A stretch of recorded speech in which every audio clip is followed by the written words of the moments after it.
So love then is a style, a way of being, and it's a way of being with yourself. Out of compassion for yourself, you're willing to let go of the things that bring you pain. So instead of going from the bottom up, we can start from the top down. Out of compassion for yourself, then you're willing to let go of that which brings you pain, suffering, guilt, brings it to yourself and others.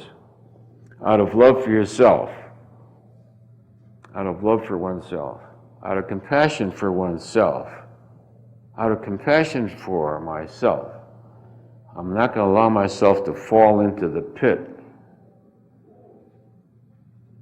of being so linked to something that if it leaves, I will then go into grief. Out of compassion. So that lovingness now takes the form of an attitude towards yourself and your own life and those around you. I don't want to put her in the position of tending to a grieving cat pop, cat daddy. All right. So out of compassion for everything, then, our willingness to let things go. We do it all the time as a style of life. One expression of love, then, is devotion. And in spiritual work, that devotion becomes more and more intense. It finally reaches the point where it's willing to let anything go that stands in the way.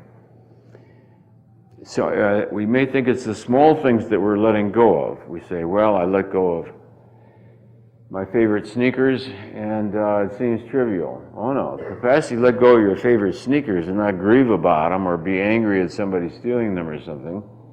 The capacity to surrender your sneakers is going to be one of the last things right before enlightenment.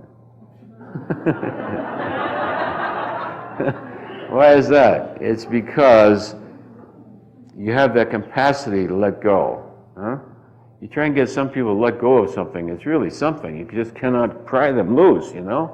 You're going to go to jail if you don't do it. Everybody's going to leave you. You're going to die of it. And they won't let go.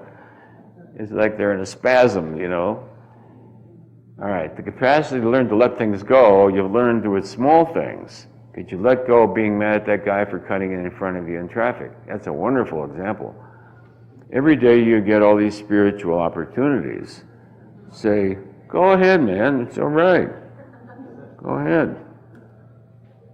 SOB. Oh, then after a while, after a while you let go of the SOB and you say, oh well, we'll get there at the same time anyway, you know, rationality.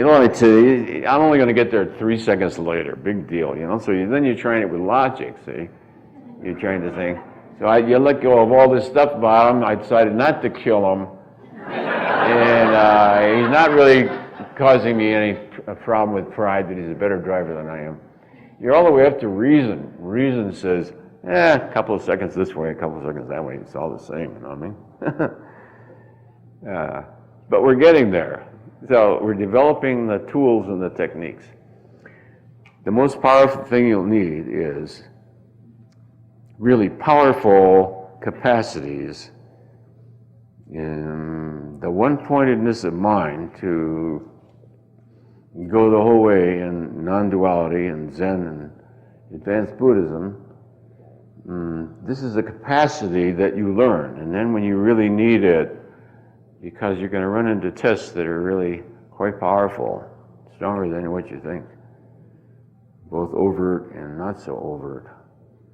Because as you move ahead, that which is made uncomfortable or displaced in its control over and influence over mankind begins to get annoyed that you're moving out of that domain and threatening their domain. And so you start getting the challenges. And when the challenges come up, that's when you need the tools. So spiritual work then, out of love and compassion for yourself, and out of love for God, devotion to God, you develop these strengths, these capacities, this discernment. And eventually it's like a knife. You can cut through anything. You can lose anything and everything. Disconnect. parents, grandparents, country, lovers, wives, children, dogs, cats, houses, titles, anything. In an instant, it's gone. So that laser-like one-pointedness of mind and the willingness to cut through anything, no matter what it is what's going to be needed at a later date. So we perfect it every day. We perfect that capacity. So that's a form of love. All of spiritual work is a form of love. We surrender it all as a form of devotion. Out of my love for thee, O Lord, I let go my attachment to so-and-so, or I surrender it to thee. The willingness to let go of anything and everything to God. In the end, you're asked to let go all of it, even physicality. Even physicality.